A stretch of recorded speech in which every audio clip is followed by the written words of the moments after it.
Welcome to the Grow Like a Mother podcast. I'm your host, Jill, time management strategist, author, award-winning speaker, and advocate for all things growth in motherhood. A real quick reminder, if you're listening to this episode, you can actually catch us on YouTube as well and just see this conversation that I'm having with Michelle in action. Today, we're going to be talking about really understanding things from our teens' point of view and bridging the gap in understanding their behavior. So my guest, Michelle McVittie, is a child life specialist. She's also an author and she's a parenting coach. So she really knows what she's talking about in this conversation. Michelle has over 2 decades of experience in pediatric, medical, and mental health, working with young offenders and also in daycares as a behavioral specialist. So we are really diving in today to helping me and everyone listening with parenting teens. Michelle has 2 kids who are teens as well, or I think maybe by the time we're recording this, are they still technically teens, Michelle? My son is, my daughter is a young adult. She's 19 and will be 20 in January. Yes. Wow. Okay. Well, I can't wait to dive in. Welcome to the show. Thank you for being here. Thank you for having me. It's so cool to be able to have these conversations now as I am entering the years of parenting teenagers. I've got 2 stepsons, so we're almost 15 and then 11, and then my kids are 7 and 5. So we've got the whole spectrum, and one is literally on the spectrum, my younger guy. But the whole household is in different stages of parenting. And the one that I'm struggling the most with is understanding the teens. Mhm. So can you tell me first off, like, how did this focus on parenting and helping kids and teens, how did this come about for you in your life? Was it always something that you've been interested in doing? Well, I guess I fell into it for lack of a better way. So I work within the hospital system. So I loved working with teenagers. Before I even became a child life specialist, I was volunteering on the ward, pediatric ward, and I loved, at the time, I'm really aging myself. I knew how to make hemp necklaces and, all those fun things. So I enjoyed working with teens. I taught dancing. I loved working with the babies, and I also loved working with the teens. And I've always loved that because they have so many opinions and they don't really feel heard, and they're kind of lost in a world that doesn't really want to hear what they have to say, but they have lots to say. So when I started working in child and youth mental health as a parenting coach, I saw that there was a gap as far as a parent getting service because a child was diagnosed or maybe not diagnosed, or maybe they're not quote unquote sick enough. So then what happens? Everybody deserves service, but not everybody qualifies for a certain type of service. And that's where I wanted to support parents right now instead of being told, just wait and see, just wait and see. And when your spidey sense is up and is saying, something's up with this kid, like I feel like I'm missing something, and then being told, no, you're good, just go away, and then crisis hits, and then I'll get help. I don't like that system. Yeah, I totally hear that. Especially some of these kids are what we would refer to, like if I guess within any neurotypical or neurodivergent, but they're high functioning for lack of a better word, and they have these silent needs, right? Mhm. That their behavior isn't like over the top enough to get help necessarily Mhm. or to be addressed by a system. But the Mhm. parents are still struggling, the kids are still struggling, and we still need some solutions. So thanks for doing the work you're doing. It's really Thank you. important. Yeah, I appreciate that. Yeah. Are you based in the States or in Canada? I'm in Canada. I'm in Ontario. Oh, me Mhm. too. That's so cool. So I totally get the system. Yeah, I'm in Ottawa. Um, Okay, I yeah. love meeting fellow Canadians, especially when Me we're talking too. about anything with regards to like a federal system or a provincial system, because I can totally relate.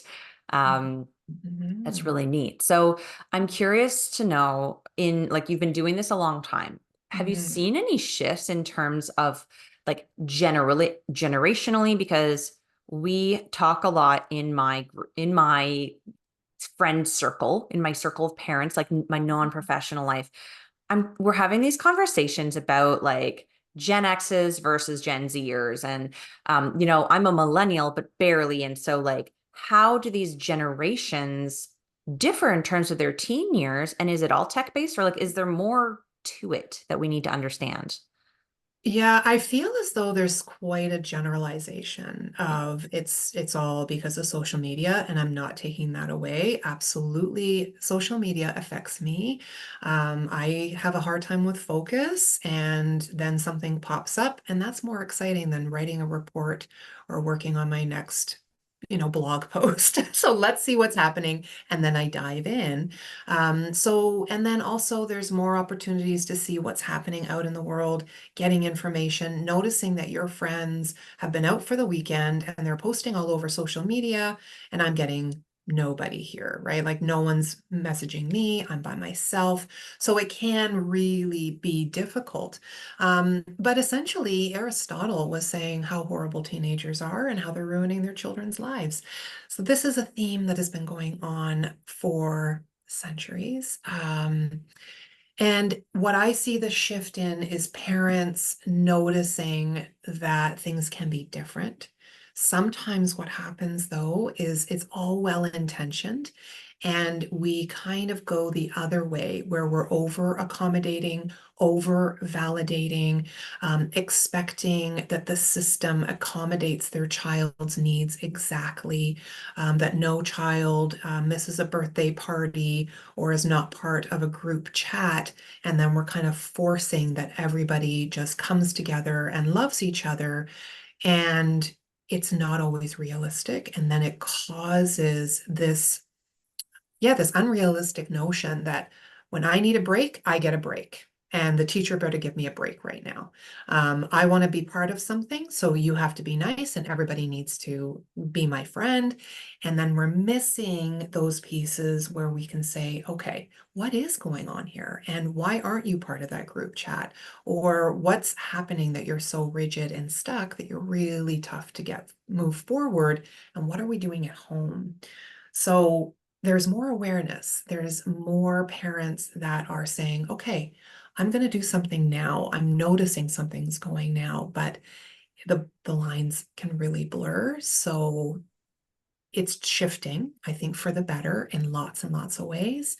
But we still have work to do for sure. Yeah, I can see both sides of the pendulum there. Like my partner Mhm. is very much like the real world is coming. There are winners Mhm. and losers in life and in jobs, and you will have a boss. And I'm very much like, but I see you and I want to hold space for you. And so like our kids kind of get like the mix of both, which I think is good. But I'm curious, as I think about kids aging into teenagers, maybe some of the moms listening don't have teens yet, but they're like, oh God, I know it's coming. Is Mhm. there work we can do? Is there systems or thought processes that we can sort of adopt now to help us prepare for the kids and help the kids prepare for this time? Because when they are little, they can be accommodated a bit more, right? Like they're soft and squishy and they cry a lot. So we want to give them the things so we don't have to deal with the tantrums. But how do we manage that? And then all of a sudden we flip the switch in their teens and it's different. The rules of engagement are different. Can you speak to that a bit? Yeah, so I always say to parents, are you protecting or are you preparing? Mm. And when we are protecting, then we are stopping our child from actually building resiliency and learning how to build skills. So there is a balance, because some children, you mentioned you have a child on the spectrum, you're going to alter your expectations, not lower them. So you're not dropping a child into the deep end, but you're sitting on the edge, and maybe you're going to be sitting on the edge a little bit longer with that child, but you still want them to jump into the pool, right? So what that looks like and what each child's needs are is very different. And I know some parents get so frustrated because we have two children in the same home. One can figure it out and the other one cannot. At 9, I was doing A, B, and C. This child can barely get out of the house, and they're 15. Enough is enough, and I'm cutting everything off. And now you need to figure it out on your own. Like, we cannot just go from hot to cold and then expect that a teenager that has been told, don't worry, I'll drive you. You don't have to write that test. Don't have to do that presentation. Fine. Your dad said they take their phone. I'll give it to you because that was too long. Like, and then we've had enough. The behavior is there, and then we're putting it all down, right? Yeah. So it's that gradual shift in us and slowly allowing, it's distress tolerance in the parent. really. And it's tolerating some distress in their child, because the more that you say you can't, then the child will start believing it, right? I can't do those things. I don't know how to do those things. And then they turn a certain age, and we want them to still be respectful, still listen blindly, but make your own lunch, get there on your own. And it's quite a mixed message. And I'm not saying everybody is like that, but if we're looking at big picture things, it's gradual distress tolerance and acknowledging small degrees of change. Yeah, that's good strategy. Thank you. I like that. It feels a Mhm. little bit like easing into it. Yes. Yeah. Something that you said there made me want to sort of jump topics here for a second. You Yeah. said the word respectful. And I'm Mhm. curious, when we encounter these teens who are not being respectful, Mhm. and the behavior, like I can't personally find something that works to change the behavior because we've tried like taking technology away. And Mhm. I find that the technology piece, when it's not here, they're Mhm. okay, but they need someone to tell them what to do all the time. Like they don't know what to do. But if something is suggested, they're like, cool. Um, and and also like they're not used to seeing their friends. So like grounding kids and not allowing them to see their friends doesn't feel like something that's really all that impactful anymore. So do you have and what is the language? I have not yet found the language to be able to get through to them like you're being disrespectful. This is not how we act. We got to change this around. Yeah, well, and I think that word is very vague. Yeah. What is respectful? Because maybe, especially when you're saying your partner is a little more like rigid and enough is enough, maybe you're holding more emotion, more space for emotion, and you have a teenager that eye rolls, and then your partner is stepping in, punishment. You can't act that way. You're out of here. Whereas maybe you would be like, it's an eye roll, and I can tolerate this right now because we're in a conversation. But when it comes up constantly, then we need to address those behaviors and really label what is the expectations. Are there house rules in the home that can reiterate that? And finding that middle path, right, is really important, because just having a blind soldier in your home is actually not good either, right? Mhm. They're looking, to build their independence and have their opinions. So how do you share your opinion in a way that is respectful? And what that means is that there's no name calling. We're watching our tone. We're not assuming things. We're not putting someone down. We are taking pauses and having this conversation again, and both people will feel heard. But, if you're raising your voice, if you're saying, you're just being a brat, you're so disrespectful, get out of here, then they hear that too. And then when they reciprocate, it's like, you can't talk to me that way. Well, kids these days are not just listening and saying, fine, because I'm going to get smacked, or I'm gonna whatever. Like, it's just different, hitting a child and punishing a child and doing all those things that we were brought up with doesn't teach any skills. So in that moment, when I'm having a conversation, am I focusing more on the eye roll or what's being said? Is the child saying it in a disrespectful way, but at least is telling me what is going on? And then later on, we can address, look, you're really upset. I notice when you're upset, A and B happens.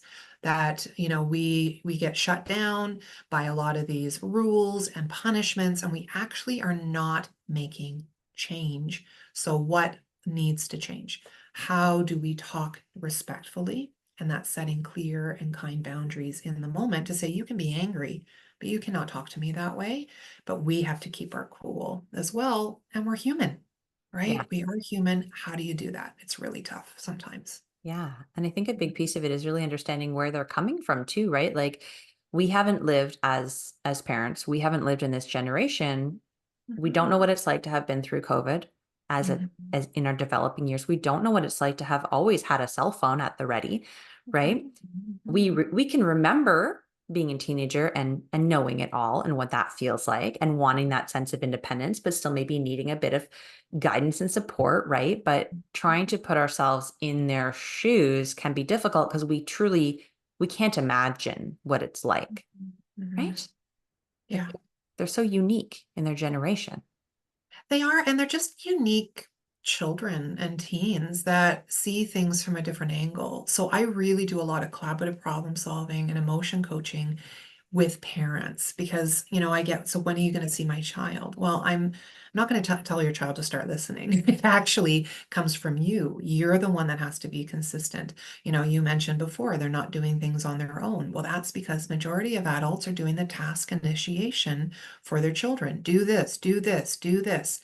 We need checklists, we need timers, we need clear expectations and routines. The reasons we have routines is to build habits, and that when they're 20, you're not calling them to make sure that they've showered or brushed their teeth that day, that they know how to function, they know how to take a bus, they know how to have a conversation, they know how to deal with things not being fair or big emotions and not telling a teacher off or not punching someone in the face or not completely shutting down and not dealing with it and staying isolated. But each child, so resiliency can be taught, but depending on where they're coming from, if they have a mental illness, if they don't have supportive parents, if they have a learning disability, if they have a chronic illness, like all these things affect their resiliency. And there are some children in this world, they don't really have much going on. Like they're good. They're maybe average or kind of smart. They're, you know, nice people. They can make friends and they do okay. And then we look at this other kid and you think they're in the same home, but they have a mental illness or they have a learning disability or, whatever that is. And that's going to affect them. So it's really not just about fix this behavior or make this change. That's why it's complicated. It really Yeah. is complicated. Yeah. And that's why there's people like you here to help us Yes. through because we don't have a guidebook. Nobody gave us the rules of engagement for Yeah, this. Like you're right. You're right. there's no like kind of to tie it back into what you're talking about, building habits and routines. And there's none of that that's built into parenting. And so Mhm. we don't have a step by step to be able to follow to help raise these kids in the way that we want. Because if we're listening to a podcast like this, Mhm. we're caring, we want to make a difference, we want to be good parents, right? And so that's why we're asking these questions. Yes, Um, so I just want parents to sort of to let that sit because if you are feeling like you're failing, or if you're feeling guilty, or if you're feeling lost and overwhelmed, just remember that you wouldn't be feeling like that unless you were already a good parent. So, absolutely. And I deal with this a lot with my clients is they come to me and they've read the books, they know the strategies. I did a reel on it actually to be like this is what my last client said they're doing. Consistency, holding space for emotion. Like it went on and they're still coming to me. So good parents, um, do not, like, you being a good parent doesn't automatically mean your children are scholars and never slam a door or don't break curfew or, argue with you. Some children are more work and some children have more things that are affecting them. And then it causes the behaviors. Like this one couple that I'm talking about, they've got two kids that are more, they're crying, they're like anxious, like they're like, we know how to deal with this. And then we've got this one that gets angry and aggressive, and we're just like, what? And it just shuts down our world. We don't know how to respond. And they know all the things. So that's where I step in. My superpower is kind of being able to step into a child's shoes. You were talking about having no idea. I'm really good at that. I do a lot of role playing and helping parents see, imagine being them, or I wonder if this is what they're thinking about. And then I coach them to go and talk about it, to be like, what is going on here? But sometimes they want to talk and sometimes they don't. So it's really staying consistent. right. Yeah. Yeah. It's kind of a one of those ongoing battles, or it's like you don't get a break from parenting, right? Which is why it can be feeling so overwhelming and so hard, and why it's really nice to have support and someone sort of holding your hand as you go through it with this expert Mhm. advice and ideas that maybe you're too overwhelmed to think of, right? If you're still in fight or flight and your nervous system's all mental and you just can't think of anything else, to have someone like Michelle in your corner to be able to offer you some tips and advice, and even just Right. to get started in your world, Michelle, and have people follow you on Instagram is like the babyest step, and just start to Oh. start to have these new conversations that they're consuming through media. I know my mom's cute. She's starting um, to dive into this parenting, this new conscious parenting, whatever world. And so her Yes, Instagram keeps yes. sending her things, and she'll send them to me, and I'm like, you're too cute. Like I already know this, but they're great reminders, right? And they keep popping up. So we keep seeing them. And I think that's really important for that consistency you mentioned. I agree. And I think the other piece with social media is just being mindful of who you're following, and who their audience is and where their expertise is, right? Because there are a lot of people that are becoming life coaches and parent coaches and things like that. And I think it's great, but do they have that skill of being able to break down certain things? Are we talking about potty training and sleep training? Or are we talking about mental illness? Or are we talking about a child that's very strong-willed, and we need to pull in some other strategies? Because I do see that a lot where there's information that maybe is accurate, but they've given it to you in 7 seconds, and then how you interpret it Mm, is not always accurate, right? So it's really understanding who you're following, and making sure that there is some research or some science behind it as well. mm, But yeah, I think it's amazing. Social media can be a really great source of reminder and validation, and try to consume little bits of information. That's why I create really short, affordable programs that are maybe an hour at most, right? Some of them. So you can listen to them quickly, one module, then take a break, and then go back to it, right? That feels so Yeah. supportive, especially as parents in this busy time. Like we Yes. are a do it on your own schedule without being do it yourself completely feels really Yeah. supportive, right? Yeah, I appreciate that. Yeah, Yeah. yeah, yeah.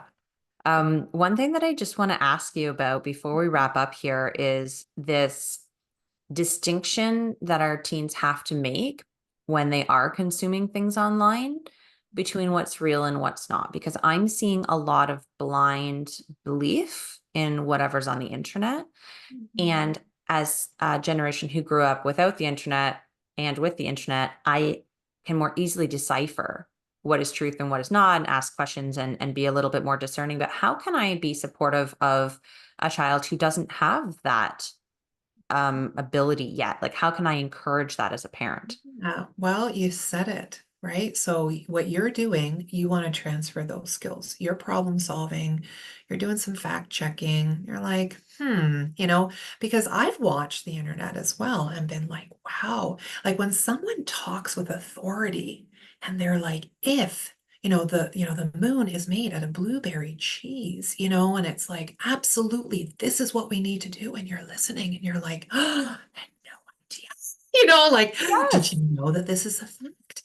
And we will listen too. And it's also, I mean, from all the marketing research and things that I've done, it's about liking someone. And when you like someone, you trust them. But this is a social media person. This is an influencer. This is somebody that wants you to click the link and say, go to and buy my lip gloss, right? Like, so whatever that is that's happening, and you're saying, okay, first of all, let's pick our battles with what we're listening to and what they're saying and all those things. But is it getting in the way of life? Is it creating behavior that you're worried about? Then do some of that, that fact checking. Be curious. So tell me more about this person. Wow. So where did they get that research from? Like ask, like, wow, do they have their PhD? Or I'm not saying everybody needs to have high education, to be knowledgeable, but anybody can go online to say anything. And if you want information, you can find it. If I'll ask an opinion until I get the opinion that I want sometimes. Yeah. So the internet is great for that. See, this person said I should be doing this, so I'm going to keep on track, right? So problem solving, being curious, sometimes helping them. The natural consequence sometimes of listening blindly is because of A and B. And when that happens, then we can talk about it further, for example. Yeah. Thank you. I love that. Yeah. You're very wise. And I love how you can give just these really straightforward step by step, like, wait, here's the problem. But let's take it back. Let's just see, like, is this impacting? Is this something that we pick our battles, right? Like, is this what is it specifically with your kid, right? All of these pieces together make such a difference. There's no one size fits all, which is, I think, just a life lesson. There is no one size fits all, right? Which makes life very frustrating because parents want, just tell me what to do and I'll do it, Yeah. right? And especially in my line of work, depending on where I'm working, if I'm working in my business versus I'm working for child and youth mental health, we've got significant stuff going on. We've got things that have been happening for years and years and years. And now we're saying, okay, enough is enough. And I have got the skills and I'm helping parents to set boundaries and set clear expectations and validate, but still take one step forward. And this kid's like, whoa, whoa, whoa. This is not what I want. I'm good here. And I'm not interested in what you're talking about. I could care less if I live in this house until I'm 102. This is on you. And this has been okay for the last 5 years. Now all of a sudden we're going to change this? I don't think so. And then we feel frustrated. But doing all the right things, we're just not going to get instant results. But we Yes. have to stay consistent. Yeah, that's really That's where a important. lot of parents feel defeated, I think, right? Totally, because it's the same analogy with a lot of the things that I'm talking about with changing our mindset or our time management skills. It's like Yes. you can't go to the gym for one day and expect to have a six pack. Like it's the same thing with No? Shoot. Darn. right?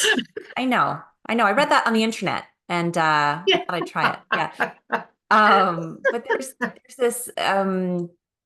there's this time period that needs to exist for change to happen. And unless we're continuing to put in the effort and take the steps during that transition period, we're not ever going to get to the destination of where we want. So we have to continue to put the effort in, take these steps, and be consistent at the end of the day with anything. So Yeah. oh, By running, being a CEO and doing all the things and exactly. Like even but building a it's business, manageable. Yes. it takes so much longer than we think or we expect or we want. But if we stop, we're never going to have the business. You have to keep building. You are so right. Yeah. Absolutely. Let's end today. I want to ask you, what is one piece of advice that you would like to share with everyone listening today that you wish all parents knew or could hear today? Mm. Oh, you're putting me on the spot. I have so Tough many one. things. I think pertaining to this topic, listen to understand, not to respond, and slow down. Take your foot off the gas, because we get into panic mode, we get into survival mode, and life is passing us by. And at the end of the day, when you think about what were those teen years or those childhood years like for my kids? Can I look back with memories, or was it all a blur, because I was trying to be everything for everybody and nothing for myself? Yeah. Mhm. Thank you. It's been such a pleasure having you on the show, Michelle. And if you're listening and you made it to the end, you're obviously interested in this topic. We'd love to know what resonated with you. Find us on Instagram or LinkedIn or wherever. Let us know that you heard about Michelle on the Grow Like a Mother podcast, that you loved the episode. Tell us what resonated. This is what we live for, because this is how we know what is hitting home with you guys, so that we can continue to make content that serves. So thank you again, Michelle, for being here with me. Pleasure. Yes. And until next week, keep on growing like a mother.